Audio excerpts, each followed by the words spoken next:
Customer வந்து இப்படி ஒரு டிசைனை போட சொன்ன உடனே எனக்கு ஃபர்ஸ்ட் சிரிப்பு வந்துருச்சு. என்ன காரணம்னு சொல்லி அவங்க சொன்னதுக்கு அப்புறமா மனசு ரொம்ப பாரமாயிருச்சு. அவங்க சின்ன வயசா இருக்கும்போதே அவங்க அப்பா இறந்து போயிட்டாங்களாம். அவங்க அம்மா தான் வந்து கஷ்டப்பட்டு இந்த முறுக்கு, வடகம், வத்தல் அதெல்லாம் வந்து செஞ்சு விற்று இவங்கள வந்து படிக்க வச்சு சாப்பாடு போட்டு வளர்த்தாங்களாம். எங்கள் அம்மா வந்து இந்த மாதிரி காஸ்ட்லியான கேக்கெல்லாம் சாப்பிட்டதே கிடையாதுங்க. நாங்களாச்சும் எங்கள் ஃப்ரெண்ட்ஸோட பர்த்டே அப்படி இப்படின்னு போகும்போதெல்லாம் வந்து நாங்கள் சாப்பிட்ருக்கோம். ஆனால் எங்கள் அம்மா சாப்பிட்டதே கிடையாது. இப்போ வரைக்குமே எங்கள் அம்மா வந்து இந்த வேலை செஞ்சு கஷ்டப்பட்டுட்டு தான் இருக்காங்க. இப்போ தான் நான் வந்து முதல் மாத சம்பளம் வந்து நான் வாங்கியிருக்கேன்.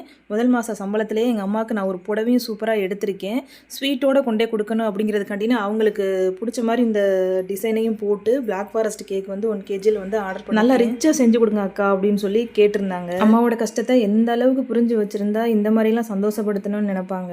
இது உள்ள வந்து பிளாக் ஃபாரஸ்ட் கேக்கு, வெளியில் வந்து vanilla flavour, rose milk flavour, chocolate flavour, அப்புறமா லெமனேட் ஃப்ளேவர் வச்சு ஃப்ரெஷ் க்ரீம் வச்சு நான் வந்து டிசைன் பண்ணியிருக்கேன். இந்த டிசைன் உங்களுக்கு பிடிச்சிருந்துச்சுன்னா லைக் பண்ணுங்கள். அம்மாவை யாருக்கெல்லாம் பிடிக்குமோ அவங்க வந்து கமெண்ட்டில் வந்து ரெட் ஹார்ட் வந்து கமெண்ட் பண்ணுங்கள். இந்த வீடியோ உங்களுக்கு பிடிச்சிருந்துச்சுன்னா லைக் பண்ணுங்கள், ஷேர் பண்ணுங்கள், கமெண்ட் பண்ணுங்கள், மறக்காமல் சப்ஸ்கிரைப் பண்ணிக்கோங்கப்பா.